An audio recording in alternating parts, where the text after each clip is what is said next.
but there will be a viewer discretion. Viewer discretion is advised. Hello, my lovies. Welcome back to my podcast where we spill the tea and tequila. My name is Marlo, and I'm the host of Marlo Talks, available on Spotify, Google, Apple, and YouTube. We have Jacob here with us today. Hello. He is an actor, entertainer, content creator, and I thank you so much for being here with us. Of course! I was so glad when you asked me to be on it, and especially the topic that it's on. It's really good. I have so much to say about it. I have lots of things that are on my mind, specifically about culture, relationships, toxicity, healthiness. There's just such a broad topic. There's so much to cover. Yes, definitely. It's definitely a spicy topic. Spicy, yes, definitely. Oh. I say we take a shot to that. Okay. Cheers. Cheers. To being spicy. Whew. Okay. So, as y'all can tell by the title, today's topic is being in the LGBTQ community, being a Latino. Mm-hmm. So, first question I have for you, Jakey. What do you think is a common misconception of the LGBTQ community? Well, there's a lot of things that people assume about people that are in the LGBTQ plus community. There's so many different aspects of the community that one can judge, so to say. Because when I saw this question, it was the first question, and I was like, you know what, this is actually kind of hard. What do people assume about me because I'm gay? I was just in Miami recently, and I don't really normally go to straight spaces just because there's this certain feeling that I get when I'm inside them of people looking at me and judging at me and questioning the choices that I made, whether the clothes that I'm wearing, the way I'm dancing, or whatever. But a common misconception, I would say, is that a lot of gay people are mean, or a lot of queer people are mean, or can be bullies, but most of the times they're the ones being bullied. Mm-hmm. And another common misconception is that we're all whores. That is something that everybody thinks about, the gays specifically, because when you're talking about a lesbian, the stereotype is that lesbians get married to each other within a month. Mm-hmm. But weeks. Yeah, weeks. They're moving in week 2, married week 3, having adopted a baby. Literally a month and they're good. And for gay men, it's a lot different. It's oh, they never settle. They're always out being with other men. Mm-hmm. And I think that a lot of the misconceptions or judgment comes from religion. Mm-hmm. And also I wanted to share a story about a experience that I had last time when I went to Guatemala. There was a clown that they had ordered to perform at my aunt's birthday or something, and the clown was a drag queen. And the crazy thing about that is that was the first time that I had ever seen gay culture in Guatemala. Because when I normally go, I don't go to the city. My family's from Ipala, Chiquimula, which is butt crack of nowhere. So how do you pronounce that? Ipala. Ipala? Ipala, I-P-A-L-A. Ipala. Ipala, and then Chiquimula. Ipala, Chiquimula. Chiquimula. Chiquitipuma. Esa Chiquismula. Yeah. So it's a long drive away over the mountains from the main city of Guatemala, which is beautiful and actually has a lot of queer spaces. When I went to Guatemala City, or I stayed in the capital, maybe Antigua, I don't know.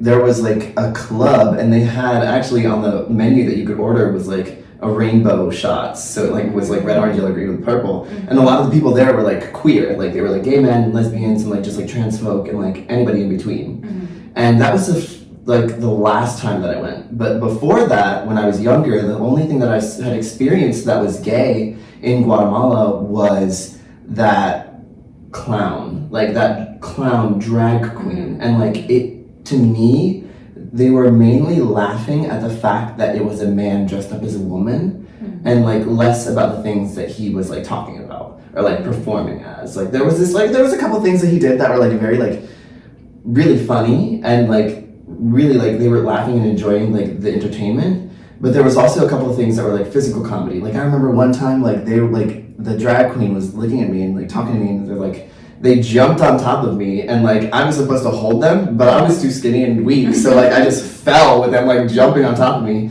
And that physical comedy, like there is a certain like boundary or like border that's like being like walked on by the members of our community and drag performers and gay people. And it's like the question for me at least is like, are they laughing at us or are they laughing with us? And like I think, to go back to your question, the most common misconception is that we are like gross or like unholy or like tainted.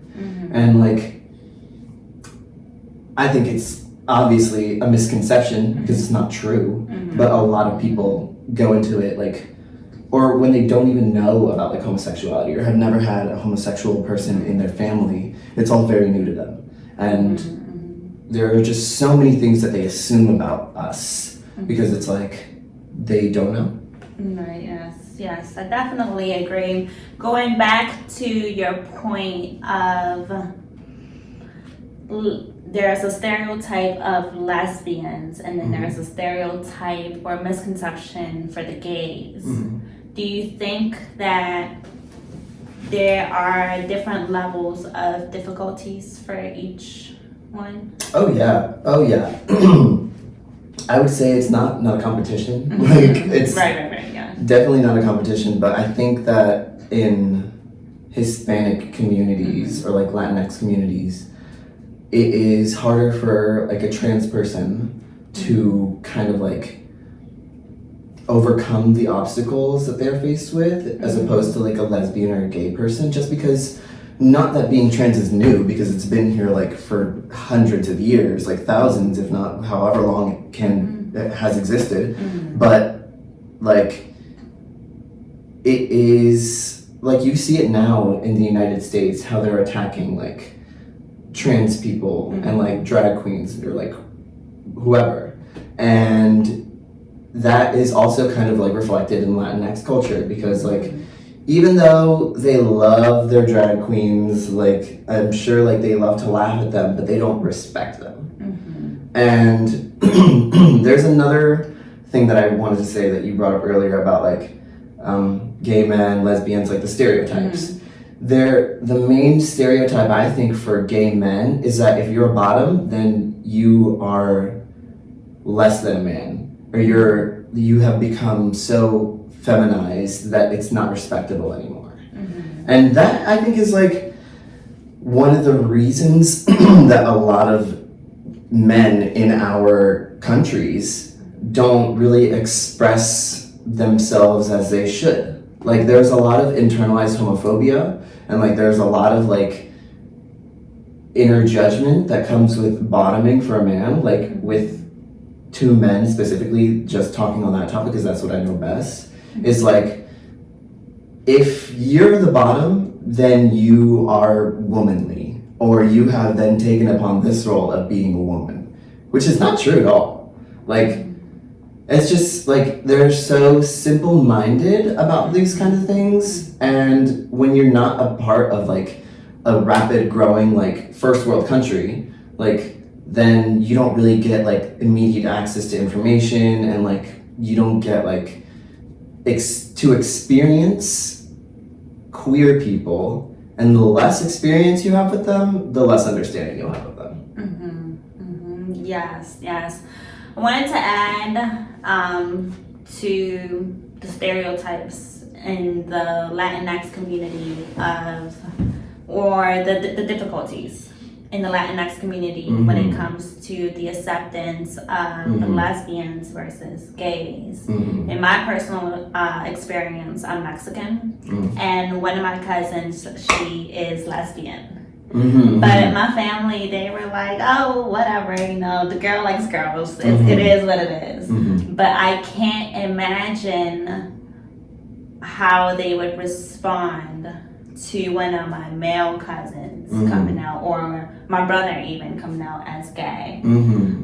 Because like you said, they aren't as accepting and they lose that respect. 100%. And it's something that I don't understand, because at the end of the day, you like what you like, but you're still human. Right. So there shouldn't be more or less respect because you're more feminine or more masculine. I feel like it is a little more acceptable in our kind of communities for like a woman to be kind of like chola and like kind of like have this butch personality, and they like don't mind as much as if a man is like, you know, all gay and flouncy and like like they're like, ugh, that man is annoying, but that girl is cool. Right. You know, because they have such a like deeply ingrained patriarchal mindset of like the man of the household and then the woman underneath him. Right. Which is like, oh, it's so annoying. Yes. It's like, I was going to bring up that point as well. I feel like that type of mindset is almost a little sexist. It is 100% misogynistic. Why do you have And less sexist, all of it. respect for a woman? Right. Like, we aren't the ones that birth all human beings. Right. Like, this is kind of like a breakthrough. Like, I've never really like thought about it this way, but like when you see it, it's like they hate them because they're acting more feminine. What is it about this feminine energy that is so like antagonizing like for them? Like, it's like really fills them with pain to see a man have like that security in himself to be able to express himself freely. Like, it's just so odd to me, and it does come from like that deeply ingrained mindset of like that all like of all, if not most Latin cultures have of like the father, like the father, like in. But I feel like somewhere down the line, that got lost of having respect for women, falling into that sexist mindset of we have to be more manly and we have to appear to be tough. And I think that is one of the main reasons as to why they're a lot more accepting to lesbians, because like you said, oh, you present yourself to be chola, you know, you're a lot more manly, that makes you cool, you're respectable. You can hang with the guys type stuff. Yeah, you're showing off as power. But if anything, I feel like for the men that are truly comfortable in their skin and don't feel this need to have this hard up appearance in order to be able to know they're strong. Right. They feel freely comfortable in their bodies. I feel like that shows that he is even, or they are even stronger because they don't care to have that image because they know what's inside of them. 100%. And that deals with like straight men too, like straight men or like heterosexuals, like when they have more confidence in like who they are and worry less about how they appear to other people, then that does make them like stronger, or like it gives them a stronger mentality. It just like leads to a healthier life of like not hating on other people, you know, like it's just like why that energy could be directed towards not towards yourself, like hate towards yourself, but like that energy would be better be focused on you as an individual. Yes. Which we kind of just went into my third question of being Guatemalan. Do you think that culture plays an impact on their acceptance or on the difficulty of being accepted within that culture? I would say that, like, particularly for me, the last time that I visited Guatemala, I like brought a lot more like feminine clothes with me, just because I was still like kind of like experimenting with my style and like seeing like what would stick. And I remember that I had lunch or dinner at my grandma's house and I was wearing a pearl necklace, and she points out my pearl necklace and she's like, "Why are you wearing that? Only women wear that." And I was like, excuse me? Like, are you for real? Because one of my cousins was like, yeah, she's chill. She's telling me like she would have short hair, like cut her hair like really short, like if like people wouldn't judge her. And it's like, okay, well, I thought you would be cool with me, like, you know, wearing just even pearls, not even like going around wearing a dress or anything. Like, at the very minimum, a necklace that she still deemed inappropriate for like a person like me to wear. Which I think like, I can't really speak for like all of the Latin cultures because like I know that it may be different in Mexico, it may be different in Brazil, it may be different like Bolivia, Peru, Chile, Argentina. Like it's like. But in your personal experience. In my personal experience, I would say that it is hard for them to understand in Guatemala because they don't have access to everything. Like even Mexico has like is a little bit more developed. Like RuPaul is just releasing being closer to America. Yeah, I mean like when you're like all the way at the bottom of Mexico, it's like kind of hard to like hear news, you know? So like in Mexico, they're just RuPaul is just now releasing Drag Race Mexico. Oh, yes. Love that. And so like that's something that like they have that like is gonna be broadcasted and people will be watching like internationally. But it's harder for people in Guatemala because there probably will never be a Drag Race Guatemala. You know, like they're just not that big of a population. Maybe if there was like a Drag Race Central America, then there would be like a Guatemalan queen. But even then, it's like, yeah, the people that were in that Guatemalan drag queen circle, like her family back at home would like support her and everything. But besides that, like this one city here, like there's so much rural territory that like doesn't get the connection and freedom that like everybody else does. So they haven't had the chance to be exposed to those kinds of things. Like even like Drag Race, like I don't think anyone that I know that lives in Guatemala has seen any episodes of Drag Race, or like all they watch is football. Like all they watch is sports and like parades and whatever they like can get like to entertain them. But like I said, that was like the only time I had ever experienced like a drag queen in Guatemala was at like a birthday party and she was like a clown. So it almost wasn't clowning the culture. Exactly. It's like, wow, you're just gonna like have them make a fool of themselves in front of you and like laugh at them, and because they're a man dressed as a woman, it's funny. Like there's real talent there. Like there's comedic talent there that is overlooked by just like the nature of like the spectacle. They're like, oh wow, it's a man dressed as a woman. Like who would do something like that? So silly or so laughable. Like I think they'll never really truly grasp the concept of like the queerness of like everybody there, because everybody's a little bit queer. Like you know, people like everybody has questioned it, everybody's thought about it. Like it's not anything to be ashamed of. Like you can say you thought about it and didn't like it, like good for you, boo-hoo, like whatever, who cares. But in Guatemala, they're never gonna like get the chance to like experience it from like maybe like a safe place. You know, it's always like, I don't know, it's hard. It's hard for people in Guatemala to get cultured, like on gay culture. And they have their own culture that like clashes with it internally. Right, yes. And not to justify their mentalities, but hold on, I'm gonna take a shot of this. Let's take another shot. Should we? Wait, mix it with this. Okay, yes. I just want a little bit. Yes. We still gotta be able to talk. Yeah. But definitely a spicy topic to be. Very spicy. We'll get into the really spicy stuff later, but there will be a viewer discretion. Viewer discretion is advised. What's that thing called? A disclaimer? I guess so. Disclaimer, I hardly even know her. Watch at your own risk. Actually, please watch for your education. This one's for the cholas. Yes. For the lesbians. We love them. Yes. Cheers. Cheers. We love everybody. All of them. All of them. Everybody. You're human, regardless of what you are. Yeah. Straight, gay, ugly, pretty. You are human. You are human and Yes. we love you. But going back to the lack of exposure, not that this is justification for these people, but something I've never really understood is people that have migrated to this country. And keep their mentality.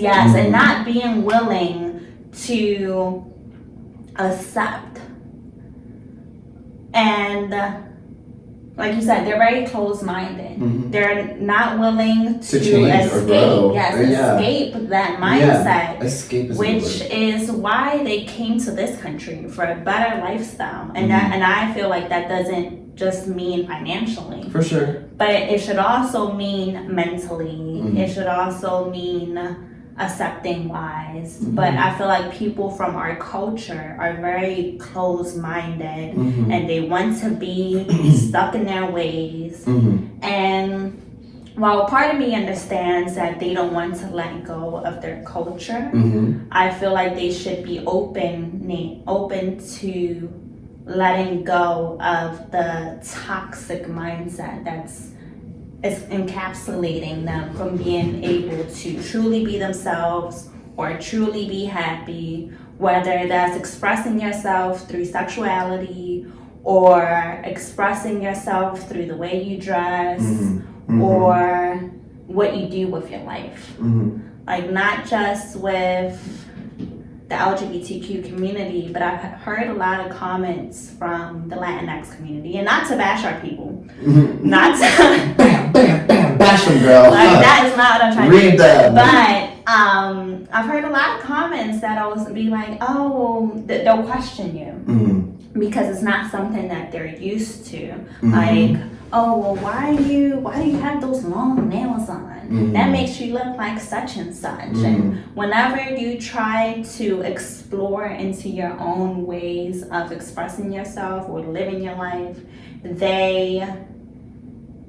a lot of them automatically see it from a perspective of that's not right. Not willing to be open to at least learning more about whatever it is, whether it's sexuality, whether it's a new career, whatever the topic is, which is so contradicting to me because that is supposedly the reason why they came to this country. 100%. Like, when people come to the country, it's like, you think that you can leave a place that has like all these different values and customs and go to a completely different place and believe that your values and customs are like the customary values and customs for that location. Like, if you live in Mexico, Guatemala, Honduras, El Salvador, most of these Central American countries, and you come to the United States expecting it to be the same, expecting people to act the same or respect the same things that you do or do the same things that you do, it's going to be a big culture shock. Because you can't expect, how can I explain this, like, evolutionary wise? Like, over time, like what is it? Those birds that Charles Darwin like studied, finks, I think they might be called. Anyway, the birds that evolved their beaks, like different types of beaks for their surroundings. Yes. Like, if you think that you can go from like an all fish diet to an all plant diet, it's not going to work for you.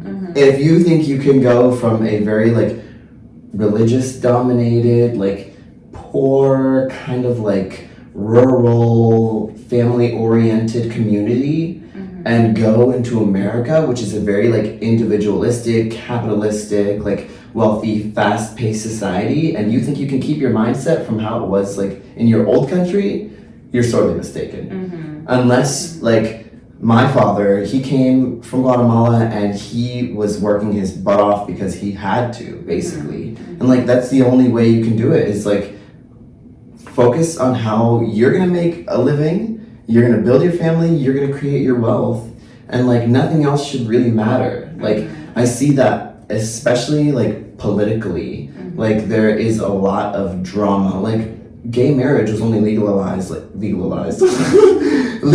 about like 11 years ago. And it's crazy to me because like 11 years ago I didn't even know I was gay. Like, I just knew that I was like myself, and I had to have a friend tell me that I was gay. And like, it's just, I can't imagine having to grow up now being the person I am and not being able to like get married to the person that I love. And like, a lot has changed, thank goodness, because like a lot of people are learning to understand because they are being exposed to these like queer culture things. but the more exposure there is, the more hate there is. Like, especially in the South right now, like in Tennessee, where they outlawed like drag. Like, you can't, like, I saw a podcast. Florida. Yeah, Florida, which is even more insane. Like, people are literally leaving Florida. I had an Uber driver in Miami who was telling me how he hates the like governor, like DeSantis, like boo. Thumbs down. Boo. I know when TikTok sound be. Thumbs down. I don't know, but he's crazy. Like, the way he's trying to outlaw these things, and there are Hispanic people or Latinx people that support him. Like, which is crazy to me. It is crazy because he's trying to get rid of like DACA and like trying to like pass these bills so that like, I actually read in an article recently that a lot of people in Florida aren't showing up to work anymore because businesses, if they have an undocumented immigrant or like somebody that's a dreamer working in their establishment, then it's a $10,000 fine. Like, I've been seeing these posts of like people like basically like nobody showed up to work, like nobody's working. So like, I wonder how that's gonna work out for them. I wonder how it's gonna pan out, and I wonder if they're gonna learn their lesson about being like, maybe we should be more accepting of our immigrants instead of trying to persecute them and prosecute them. And like, what can you do? I mean, like, and these are people that have come like, it's not only the white man's fault, like it be your own people sometimes. It be your own people, because there are people there that are like esos maricones, esos like they like spit at them or like call them slurs. Like they are only voting red because they have this certain hate towards these people, and it's like, leave those values at home. Like, America is the place for people to come if they're being persecuted, if they need help, if they need freedom. Yeah, it's not the best country in the world, like by far, but it's most of the times it's the only chance that some people get for like freedom. Freedom of expressing themselves. Yeah. I would say that it is a bit of a culture shock for Latinx communities, but I would also say it's a evolution of the generations. For sure. Like you said earlier, a lot of people aren't educated and they have a lot of misconceptions because of their lack of exposure. And our generation, like regardless of race, our generation, I feel like we are a lot more exposed to different communities, different races, thankfully. Because of the internet. Yes. And so, not to justify the other generations, but I would say definitely explains as to why we're a little bit more open. But I do feel like other generations, including our culture, our people, they should be more open to be educated with as much information. They don't have an excuse or reasoning anymore. Right, exactly. Like, they have the same access that we do. And the thing is, I think that because they grew up without it, they feel like they don't need it. If they're like, if maybe like an old person driving down the road and they're like, oh, I don't need to ask for directions, I know exactly which way it is. It's like, do you really? Maybe you should just pull out the GPS real quick. Like, look it up, because, things have changed. Maybe there's a faster way to get there. Right. Roads change. Evolution is a big thing. We are no longer the bird from ages ago. Now we're the bird that's on Twitter. Right. We're the Twitter bird. We're tweet all day long. We're not Phoenix anymore. Not anymore. Get with it. Get with it. Yes. But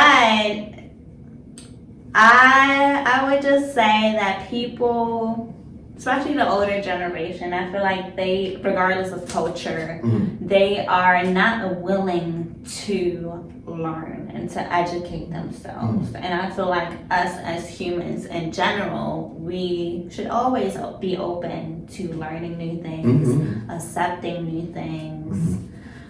Because life is constantly changing. Like, there are so many things out of our control that will always be out of our control. The weather, time is never going to stop for you. Like, other people's interactions with you, like relationships, like family, like all these external factors that you cannot control. You need to learn how to live with change, because it's going to be constantly happening. Yes.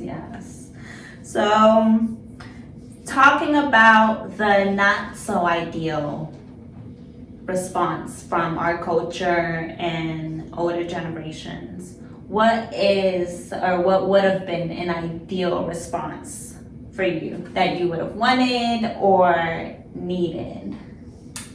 This is gonna make you cry. Oh. Okay, it's okay if I get a little emotional. Yes. Okay. Hold pinkies. Oh, pinkies. But it was really hard for me. Like growing up, I had to like kind of like come out a couple different times. It's okay, we can like. Okay. I had to come out a couple different times. Like I had to come out to my dad like when I was like 12 and like crying in his arms at one point, like telling him like I like men and women as like a kind of way to ease in.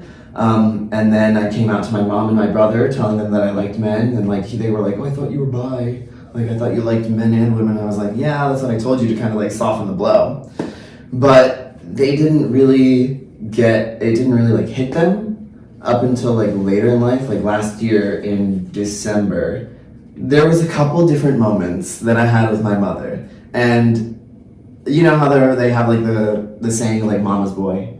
Like I was a mama's boy because I love my mom. She did everything. She's like a very respectable woman. Like she like is a very faithful woman, and I love that for her. She's very loyal and I respect her. However, I feel as though she's disrespected me a lot of times in my life. And I still love her because like she sacrificed a lot of things to like help me grow up in like a good like healthy mindset and like space. But your question was how would it ideally have been? Like I'm gonna tell the negative and then I'll say the positive. Like how you should react if you're a Latinx person and your child comes out to you as a homosexual, as trans, as asexual, as queer, as anything. Instead of saying, I wish I didn't have a son, instead of saying, I don't love you, instead of saying, like, you have no mother, instead, maybe you should say, I love you, I support you, and anything that you do in life, I will be behind you. Because the best way to ensure that a child has trust and safety and, like, just the energy and motivation to continue in life is to support them. Like, no matter who they are or who they may become or who they always were, there is no reason you should ever hate your child. And I know that a lot of people that are watching and a lot of people that like are listening agree with. And like, I'm glad that like they are good people. Like I know that if you're listening to this, then you're listening to Malo, then like obviously you have some good taste. But when it comes down to it, like just be genuine, be real, be loving, because there is no reason that you should ever bring hate into the life of somebody who loves you. And constant love and constant support can get you so far. Like, I know one of your questions because I was like reading them, and it was, do I have any advice for people that are coming out or have families that like wouldn't enjoy it? I would say if you have the balls to do it and come out whenever you're ready, you need to say it, because the moment that you come out, the moment you can start living your life. Like, I didn't come out until last year fully to my father, and I feel like I really wasn't living like my true self up until I went to Miami and I posted those pictures of me in those outfits that were very like, not revealing because, you know, like not risque, but like they were gay outfits. He looked amazing. I looked like a whole gay man, and I was able to post that on Instagram and post it on my socials and be proud of the fact of like that I am this person. And the earlier you tell them, the easier it's going to be for them to accept you. Like, I gave them a couple days and they came around, they were like, I'm sorry, like we still love you, like you're our son, yada yada yada. And it may not be that way for a lot of people. But the earlier that you get that like freedom, the better it is for you. Like if you're in a situation where you don't have a place that you can safely be, like if you're gonna be homeless because you're gay, maybe don't come out right then and there. You know, the closet is like tight, but at least there's a roof over your head. Like, if you feel like you're not in a safe environment, don't do it. Wait until you are comfortable in yourself and comfortable in your finances. And I don't want to say like stay in the closet, because nobody ever wants to like have to like hold that part of themselves down. But sometimes we have to do what we have to do to survive. And I know that there are a lot of like trans people that are like afraid right now to be themselves, because like maybe trying to be yourself has been outlawed, or like maybe like being yourself will bring a lot of judgment, or like whatever it may be that you're afraid of. It's gonna happen at some point. Like, so you might as well just rip the Band-Aid off, say it, live your truth, and ideally what will happen is that you'll get that support. You will. And if you don't get the support from your immediate family, then you'll get it from your chosen family. Or you will get it from somebody that you can trust. Like, if you have a friend that you trust, really, you can tell them whatever, talk to them about it, see what they have to say. You know, like, if they can house you for a little bit, if you're afraid of like living out on the streets, seeing like, finding those support systems that can, you know, keep you alive, really, is one of the most important things, besides having good relations with your family. And I know that's a lot, but like, ideally they'll have your back, and a couple of weeks or a couple of months, maybe even years will go by, and they'll reach out and apologize for the things they said, or like reach out and be like, hey, we're okay with it now. Like, you know, that's all you need. And like, there should never, even I to this day have like these moments of like, how dare my mom say those things to me? But I'm not a violent person, so like, I'm not gonna be like, I hate her, like, how dare she do these things to me? I'm not gonna get her a gift for Mother's Day, like, whatever. Like, I'm very thankful that my family has been able to change their mindset on things like this, because it's not easy, especially for people that are like as religious as they are. I mean, like, you know, as religious as they can be.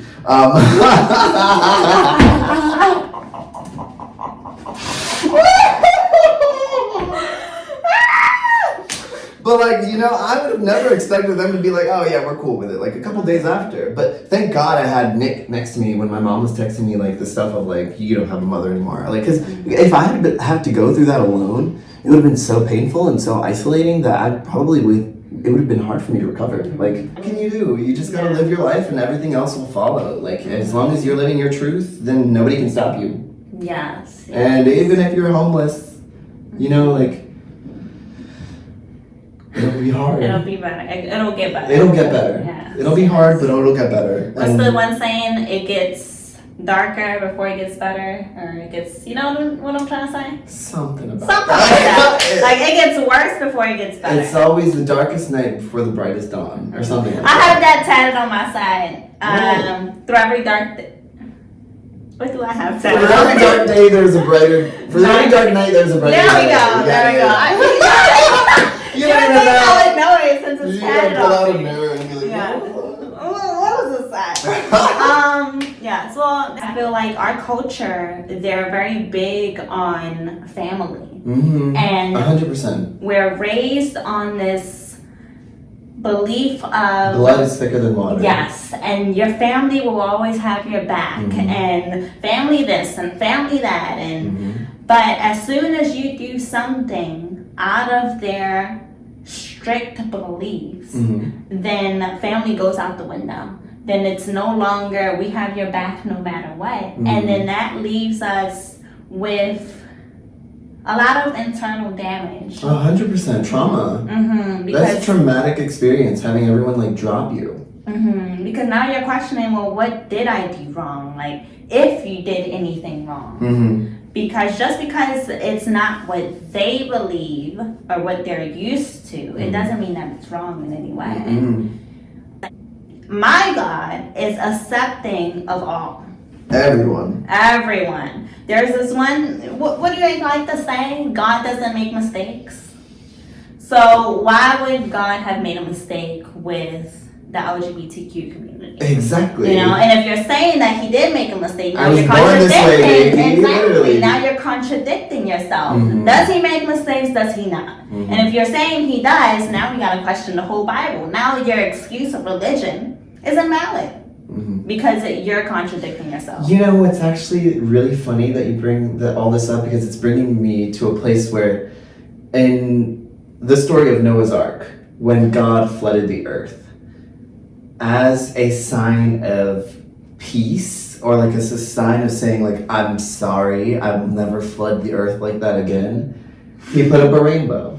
And it's very iconic that the rainbow is like this kind of like symbol. It is a symbol for pride, or for like LGBT plus. Like, it's kind of silly, because when you think of religion, you think of forgiveness, you think of love, you think of honesty and loyalty and just like good deeds, and that is almost the complete opposite of what it has become today, specifically in the United States, and not only there, in like all of North America and South America.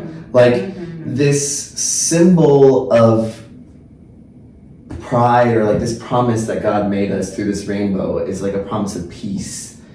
And a lot of people, like you said, use religion as an excuse for violence, as some sort of like power that they can hold behind them, saying like, oh, I'm better than you, like you're religious, you're going to heaven and they're all going to hell. Like, that in itself is already blasphemy. That's like already enough to get you into hell, if that's what you're so afraid of. This excuse or justification for judgment and like I said earlier, bigotry, or just like stereotyping and hatred, it comes from a lack of understanding and a lack of almost like interpretation, because the Bible itself, like a couple of the iconic like lines that say like, a man shall not lie with man, I've seen online, it may or may not be true, that in the translation it's supposed to be man shall not lie with boy, which is a very different kind of rule. And a lot of people will use the Bible and the words inside of it as an excuse, or as a justification of their behaviors and hatred. But at the end of the day, like, these are just words on a page. Like, yes, there's hope and there's faith and there's like a lot of these like things that people hold near and dear to them when they think about like having the Bible be true, or having the Bible be like a guide for how to live life. When in reality, like, these words on a page shouldn't justify the way that you treat other people. It may say that you should love thy neighbor and like honor your mother and father, but those are just the things that you should already do as a good person. You shouldn't need a book to tell you how to live your life. You should just have your own moral compass. And if your moral compass is based off of a book, or somebody that you know, or somebody that you think may exist, then what credibility is there in that false idea? Like, how much faith are you putting into something before it becomes like, what would you say, like, it almost becomes like cultish. Like, it almost becomes like this like worship of hatred. You know, like, they're just so glad to be better than other people and going to heaven when they're not. I genuinely don't understand what their beliefs are and how they are So backwards. for the people. Yeah, how could you be how could you say that like, your religion is for people when you're anti-people? Like, it's just silly. Almost anti-woman. Anti-woman, anti-gay, anti-happy. Like, there's a lot of aspects of religion that people have kind of like taken into their daily routine and habits and like moral compass, and a lot of Latin people use that as an excuse to hate on people that are queer and hate on people that do things out of the normal, even if it isn't like being queer, if it's asexuality, or if it's like whatever it may be. Like, they use it as an excuse and as justification to like persecute these people, and they're not the only ones. You know, like, a lot of people, like, I'm sure there are people out there that are homophobic but aren't religious, you know, that just either don't understand it or dislike it for some reason. and we can't like say like, oh, like, or not that we can't, but we shouldn't say that religion is the only thing that people use to excuse like, or their like just judgment of like queer antics. I think that it is also like a cultural thing. Like in Guatemala, like you don't see, or at least in the rural parts of it, you're not gonna see people dressing like the way I'm dressed right now. Wearing these like little warmer things. If you were walking down the streets of Guatemala or Mexico and you saw somebody wearing an outfit like mine, you'd be like, oh, easy target. Like immediately. Like there's just no break for us wherever we go. Like when I was in Guatemala, my brother actually like made a comment about how like I couldn't go out to the bars and just like hang out with somebody that I had met there because, oh, what if they think you're gay? What if they try and beat you up? What if they try and kill you? And it's like, first of all, do you really think that would happen? It's possible. But second of all, why do you think that would happen? Because you know how people are treated in these areas, like how people are treated in these countries, really. And like for a lot of the people that like don't have the easy route of like living in a place like America, like if people are watching this and they live in like a third world country, then it is so much harder for them to be able to live their truth. And like beyond just Latin culture, even in like Eastern culture. Sorry, I had to do the compass. I was like, you never eat soggy waffles. What? Never eat soggy waffles. Northeast, southwest. Okay. Or you can do news. Never eat, or news is like a Z. Gotcha. Never eat soggy waffles. Yeah. Okay. But in Eastern cultures, it's also like illegal in a lot of countries still to be a openly homosexual man. Like in Russia, it's so incredibly dangerous. I'm sure in like a lot of other countries in like that surrounding area, like it's frowned upon. Like there is still more fights to be had.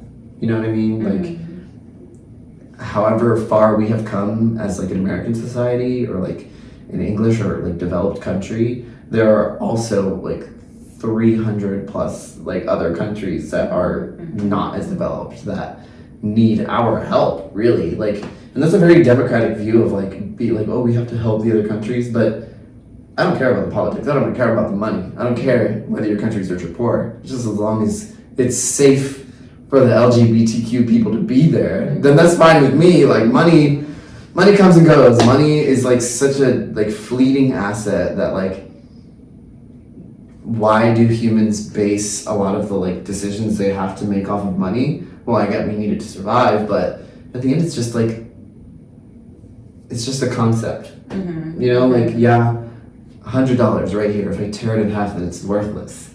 It's like so fleeting. I don't know how to explain like a lot of like almost imaginative. Yeah, literally. It's like it's so silly that like a lot of people are not able to live the lives that they freely want to live because of this idea or this currency. Like, I know a lot of people that are like probably 16, 17, like are in high school and like afraid to like truly express themselves because of the social aspect as well.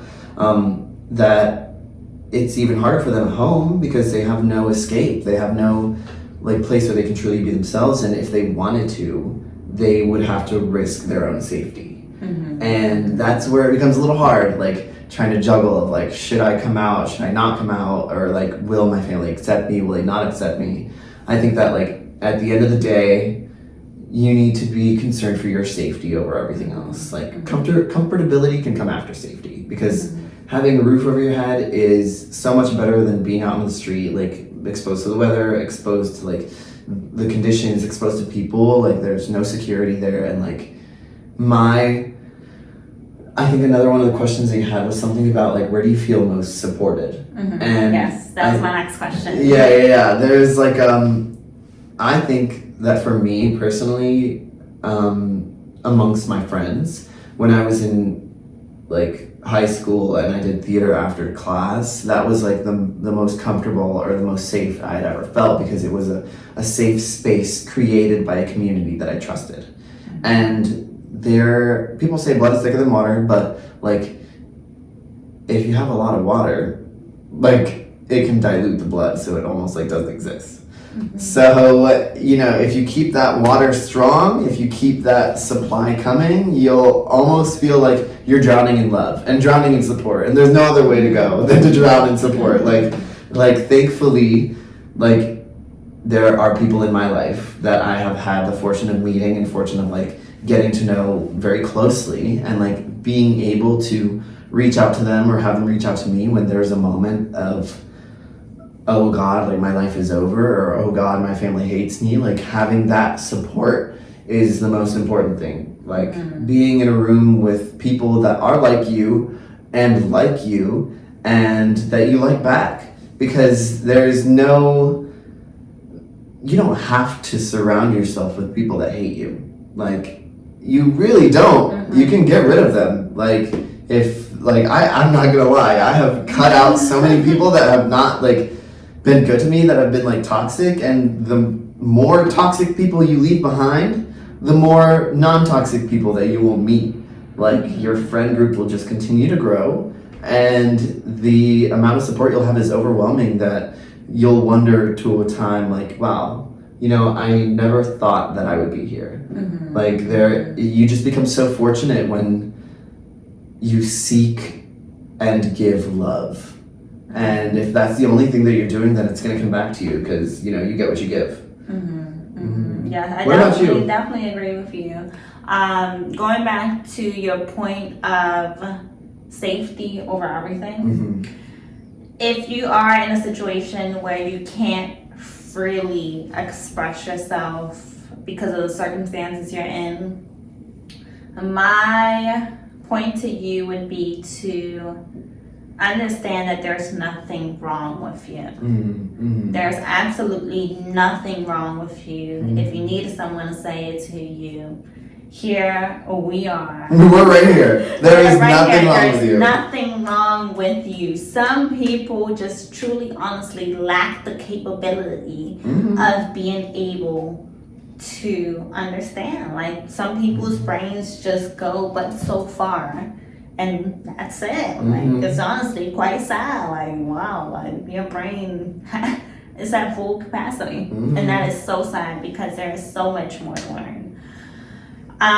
But your question was, what about me? Where I felt the most comfortable?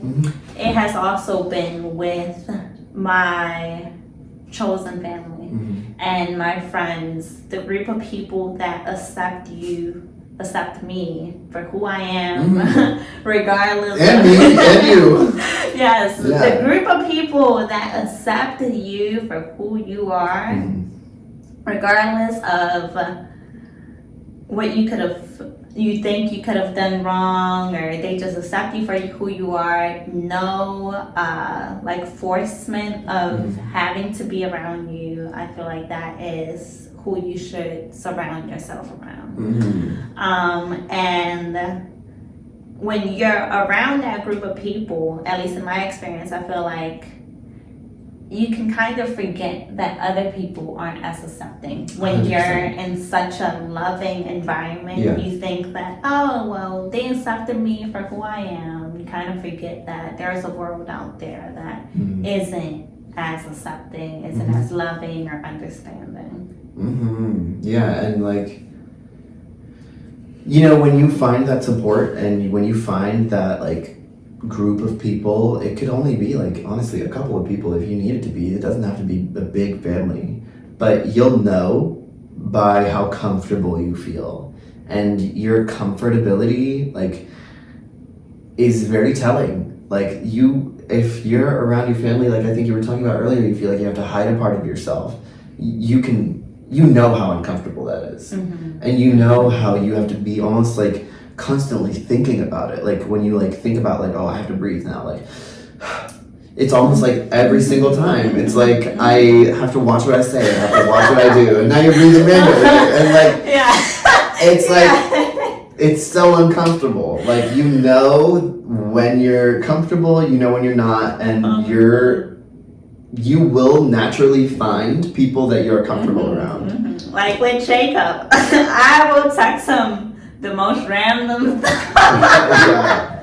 Like, Jakey, what if this, that, and the third? And you'll be like, yeah, that could be a possibility. Yeah. You should try it. Yeah. But to my family, I would never, ever, well, I'm not going to say never, ever, because what if that is a possibility?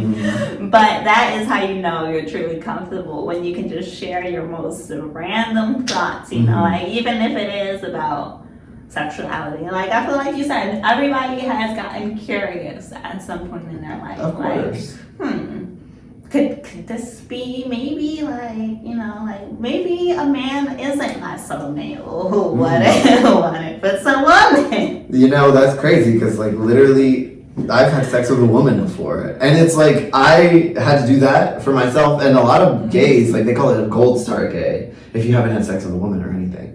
And I'm not a gold star gay, but at least I know, like, I gave it a try, like I gave it a shot. And if you, the viewer, are planning on having kids in the future, don't expect anything of them, because this person that you're bringing into the world, you can raise them however you want, but they're born a certain way. You know, like, if they're born like a boy, but they think they are a woman.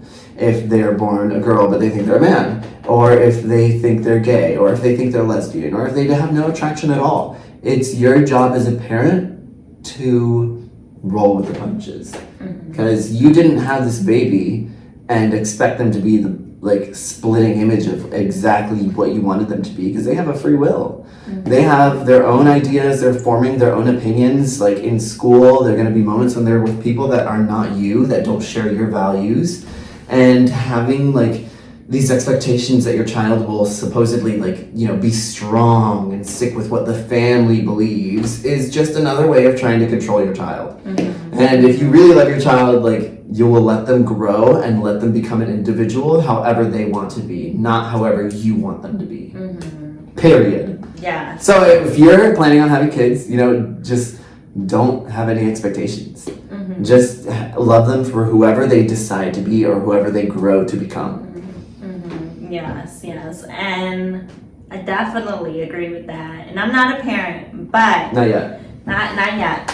But Maybe. when I do, if I do have a kid, and I guess it might be a little bit harder once you actually do have kids. I don't know. But your child is not your doll. No, you know, not at like, all. which is, I think it's a lot of parents'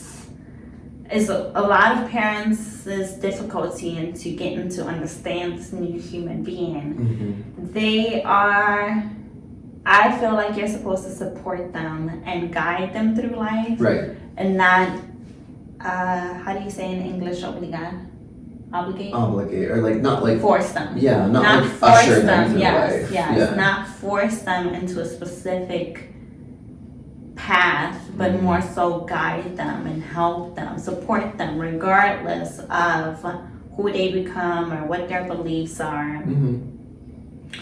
And that's not to say that we justify like negative behavior. Like, if your son is being a we're all stop being a bully. Like, we're all guiding them. Yeah, right? guide them in the right direction. Yeah, for sure. Yes.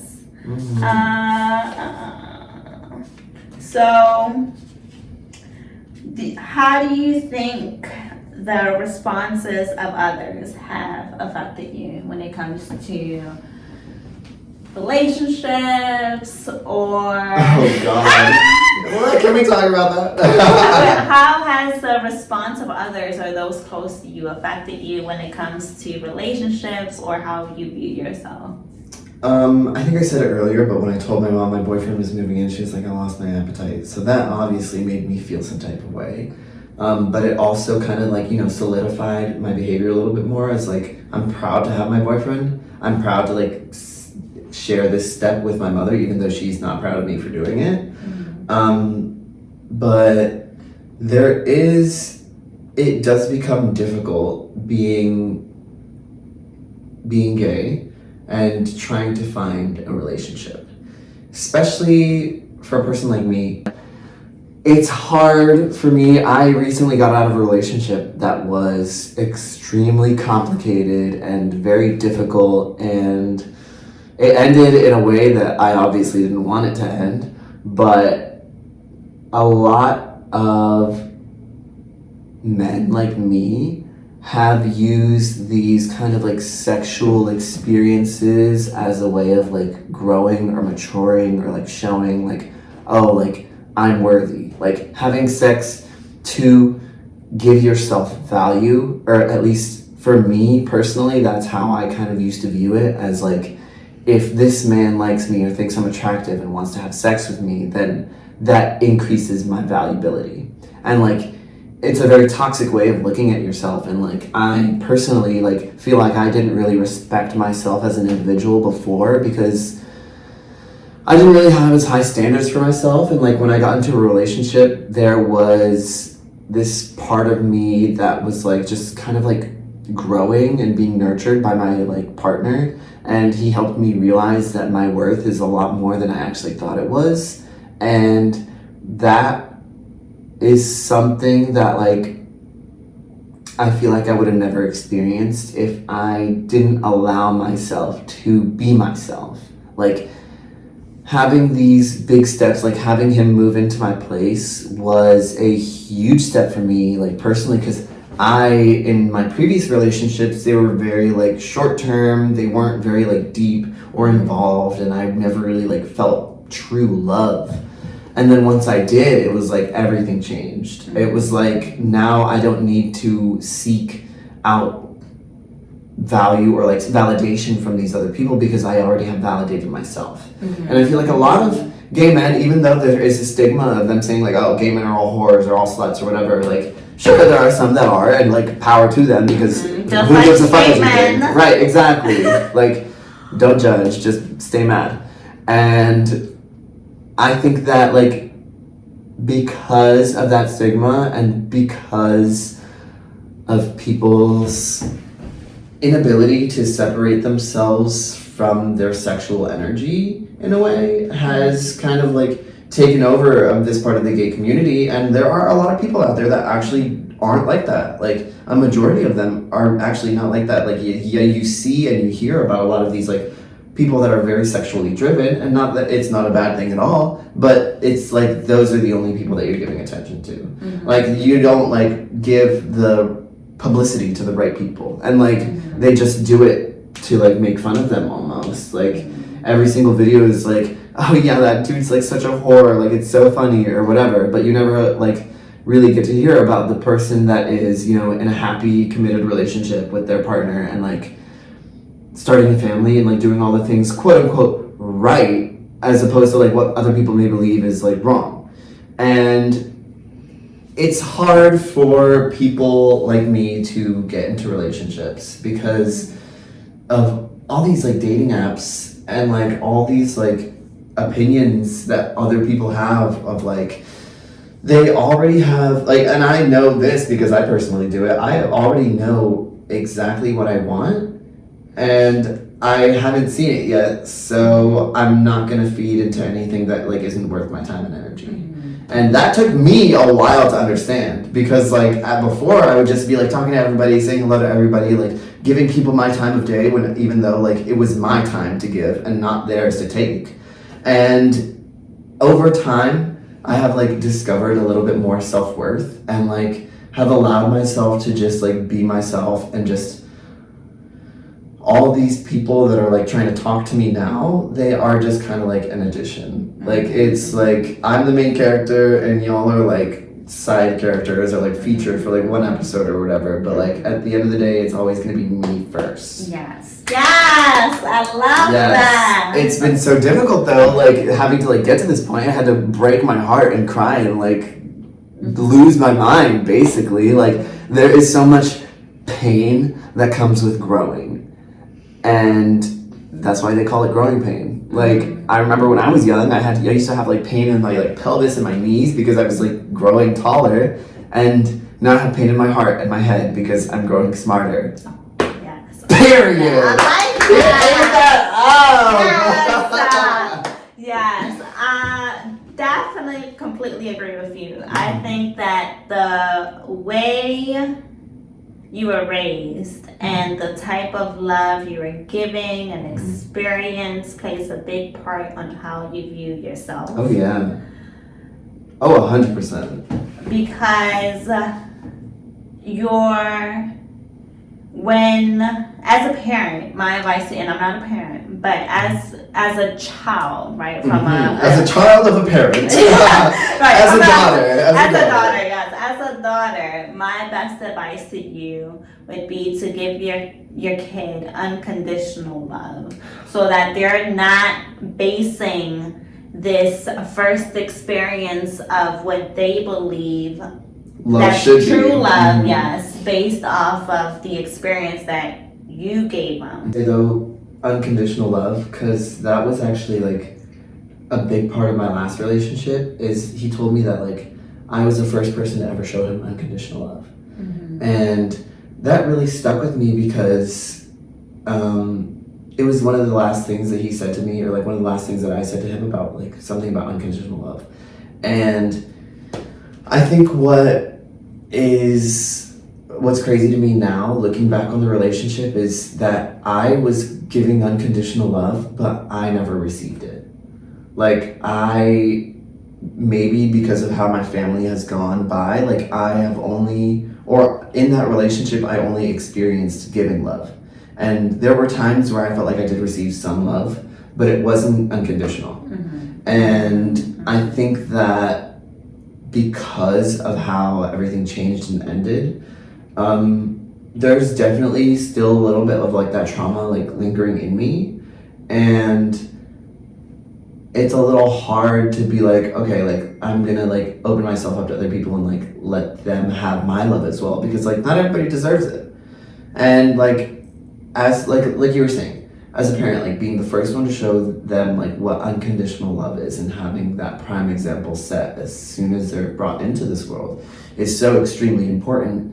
And if you somehow fail to do that, then you condition your love. Right. If you condition your love, then there will always be conditions. Like, and you will see that behavior represented in your child and them growing up and them choosing their partner. And I think it's important to love your child however they may come, and love thy neighbor, love your friends, love your family, love everyone that you can. Even if you don't know them, love the stranger across the street, like whatever. Like it will never be too much love. Like that is one of the only emotions that there can just always be more of in this world, especially. Definitely. Shall we take this? Yes. And wrap it up almost? Wrap it up. Last question before we take the shot. Last one, so I can think about it. Yes. This question always hits hard for me. If you had a younger version of yourself in front of you, what would you say or do? Okay, I definitely need a drink. Cheers! Cheers to the younger self.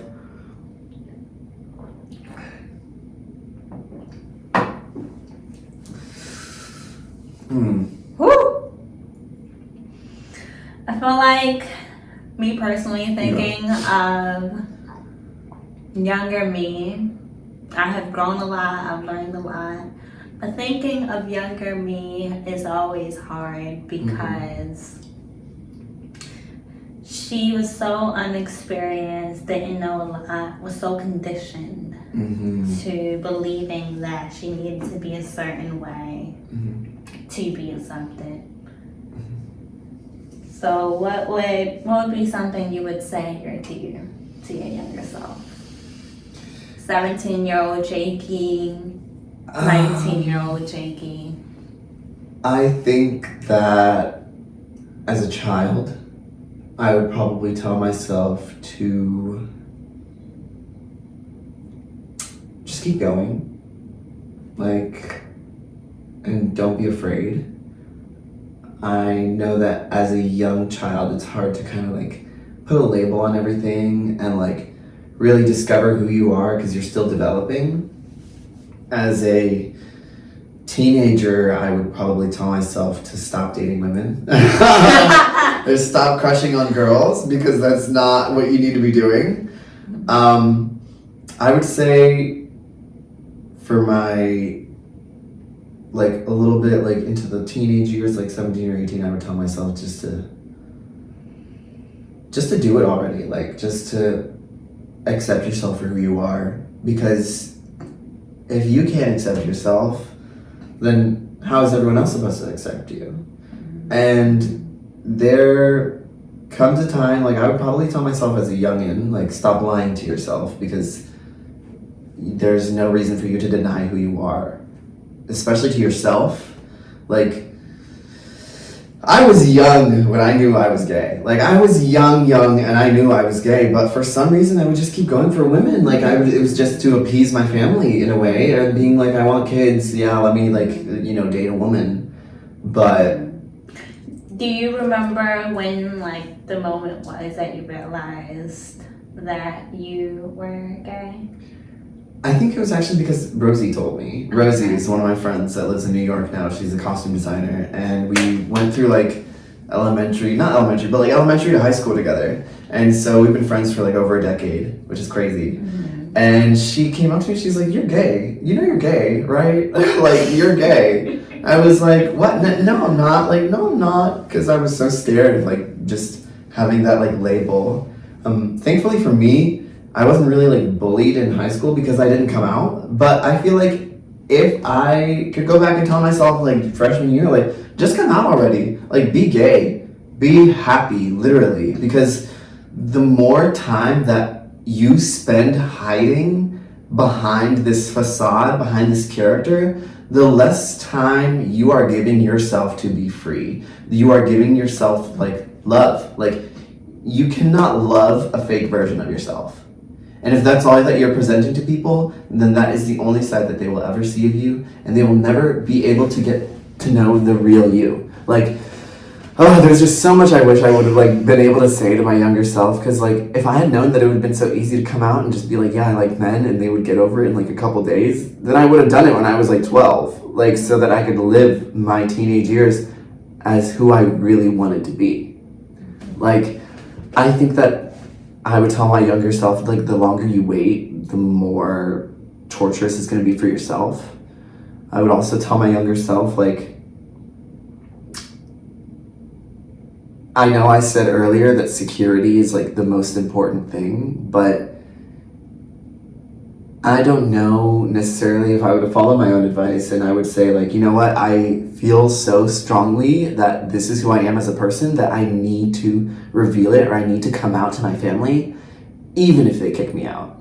You know, like, I would say always have a backup plan, but being in the closet is no fun. And the less time you give yourself to express yourself, the more time that you're going to spend regretting it.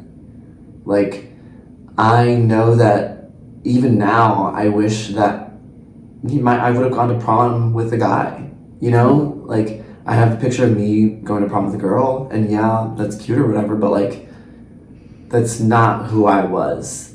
And that's not who I should have been. And there are just more and more moments of, like, time that I spend reminiscing, thinking, like, oh, maybe things would have been different.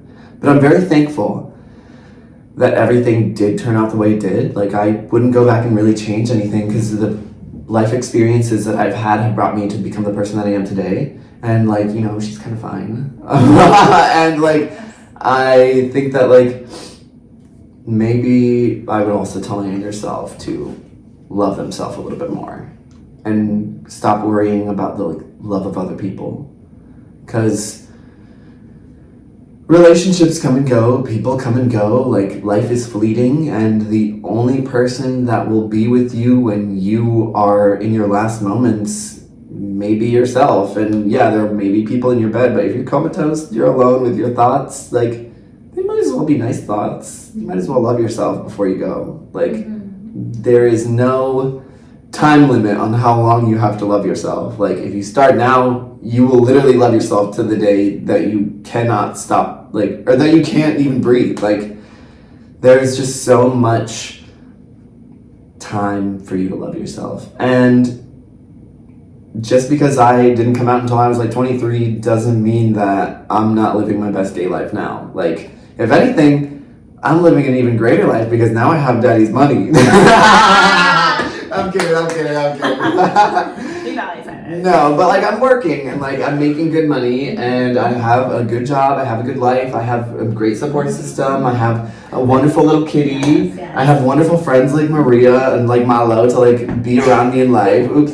And you know, I will never regret any single thing that I have done up until this point, except maybe coming out like a little bit earlier would have been nice. But then, even then, like, who cares? Like, it's in the past now. Yes, most importantly, you're happy now. Yes, I am happy. I'm kind of sad, but I'm really happy right now. You know, like there has never been a moment where I have like really been so secure in myself, and like even though like.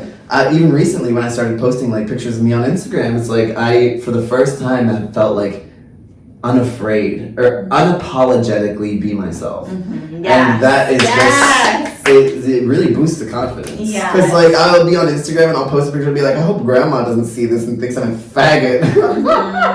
She probably will see it and she probably will think I'm a faggot. And you know what?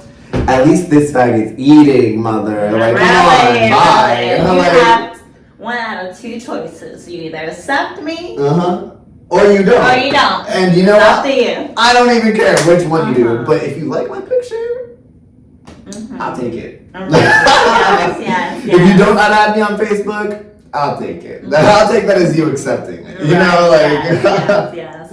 Yeah, so like I had said earlier in the podcast, I really do commend you for being so strong to be able to openly be yourself.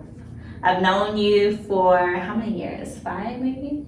I guess so. Just about. I mean, since 2017. So that's like 6 years. What? 5 or 6 years. Yeah, something like that. But I have seen you grow, and I have seen you be more comfortable in yourself once you truly accepted yourself and you were able to freely express yourself. And although you might still be hurting from your past relationship, I see family the progress. or boyfriend, otherwise all the relationships. All the relationships. I can truly say I see an inner glow within you because you are accepting yourself from the inside and you're truly happy. And the rest will come later because, like you said earlier, once you truly accept yourself, everybody, they don't have an option but to accept and be happy for you. Yeah, literally. Like, they cannot ignore it.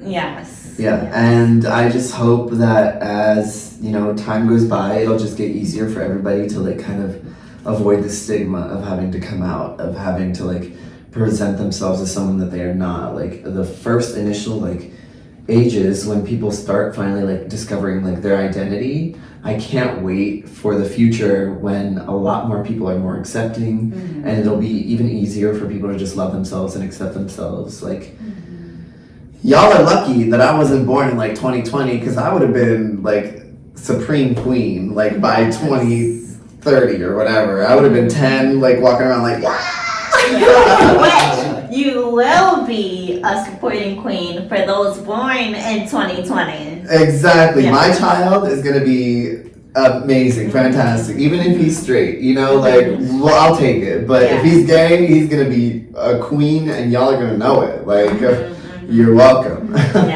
Yes. Well, I thank you so much, Jackie. Yes, we had such a great conversation. We did. It's like 2 hours. We did, yes. Yeah. But I thank you so much for being open with us. Of course. And I hope someone out there has been educated a little bit more. I hope someone out there has received the message they needed to hear to feel a little bit more acceptance within themselves.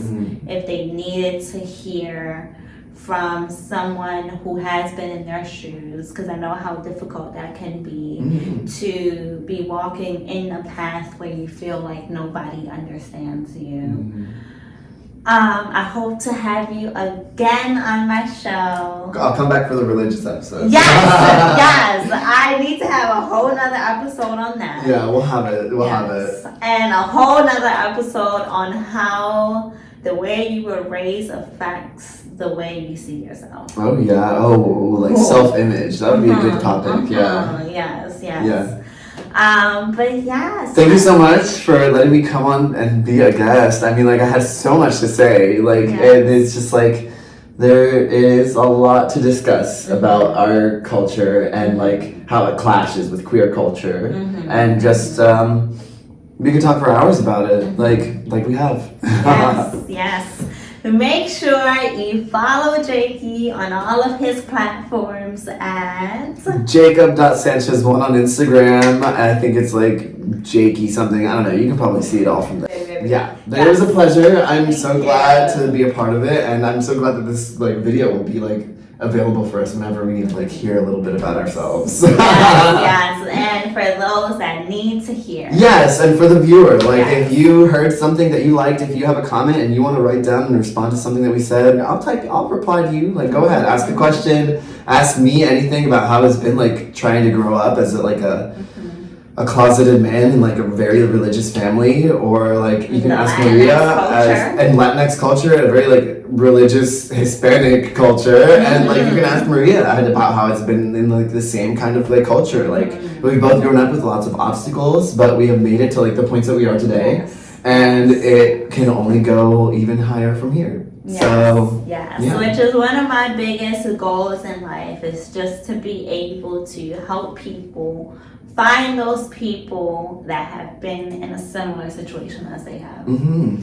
So. And you know, the more people you find, the more situations you'll be able to like compare and contrast and relate to. Yes, exactly. So. Because a lot of people, especially with social media now, a lot of people share their success, share the good, but they don't share the difficulties. The nitty and the gritty. Yes, which is just as important for those that are in the come up process. Yeah. So, yes, make sure you subscribe, like, comment, and have your notifications turned on. All of our socials will be left down in the description, and we'll be back with another episode next week. Yes! And now we twerk.